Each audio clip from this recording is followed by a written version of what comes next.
জ্বালানি সংকটে স্থবির হয়ে পড়েছে দক্ষিণ পশ্চিমাঞ্চলের নৌপণ্য পরিবহন খাত। খুলনার রূপসা নদীসহ বিভিন্ন নৌপথে দিনের পর দিন নোঙর করে আছে পণ্যবাহী লাইটার জাহাজ। এতে কাজ হারিয়ে অলস সময় পার করছেন শ্রমিকরা। বড় ধরনের অর্থনৈতিক ক্ষতির শঙ্কায় মালিক ও ব্যবসায়ীরা। জাকারিয়া তুষারের ছবিতে বেল্লাল হোসেন সজলের রিপোর্ট।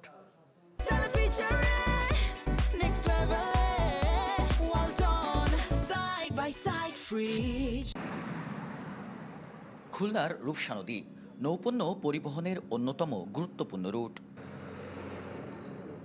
এই নদীপথ ব্যবহার করেই নোয়াপাড়া, ফুলতলা, যশোর, খুলনা সহ বিভিন্ন অঞ্চলে পণ্য পরিবহন করা হয়।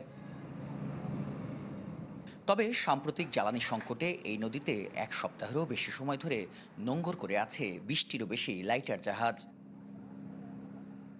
শুধু এই রুটেই নয়, একই সংকটে দক্ষিণ পশ্চিমাঞ্চলের বিভিন্ন নৌপথে অর্ধশতাধিক পণ্যবাহী জাহাজ স্থবির হয়ে রয়েছে।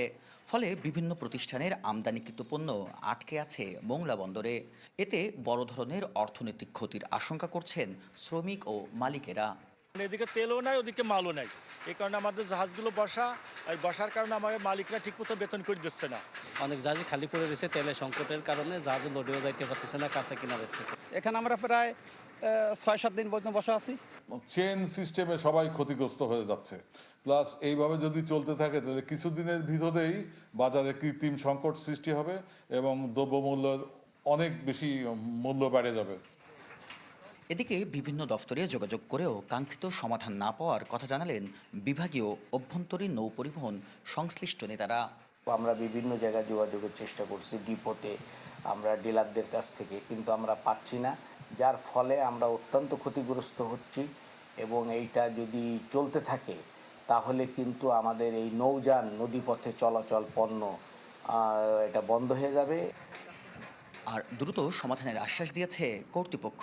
তেল এবং অন্যান্য বিষয়ের জন্য বা জ্বালানি তেল কোনো বিষয়ে আমরা আমাদের এডিএম কে ফোকাল পয়েন্ট হিসেবে আমরা নির্বাচন করে দিয়েছি। যেখানে আমরা অনিয়ম পাচ্ছি আমরা সেখানে যাচ্ছি। বিভাগীয় অভ্যন্তরীণ নৌ পরিবহন খাতের আওতায় দক্ষিণ পশ্চিমাঞ্চলের এই রুটে রয়েছে 3 শতাধিক পণ্যবাহী লাইটার জাহাজ। জ্বালানি সংকটে খুলনা অঞ্চলের বিভিন্ন নৌপথে দিনের পর দিন এভাবেই নোঙর করে আছে লাইটার জাহাজগুলো। অলস সময় পার করছেন শ্রমিকেরা। বন্ধ হয়ে আছে পণ্য পরিবহন। ব্যবসায়ীরা বলছেন দ্রুত সংকট নিরসন না হলে এর প্রভাব পড়বে দ্রব্যমূল্য থেকে শুরু করে সার্বিক অর্থনীতিতেও। বেল্লাল হোসেন সজল, চ্যানেল 24, খুলনা।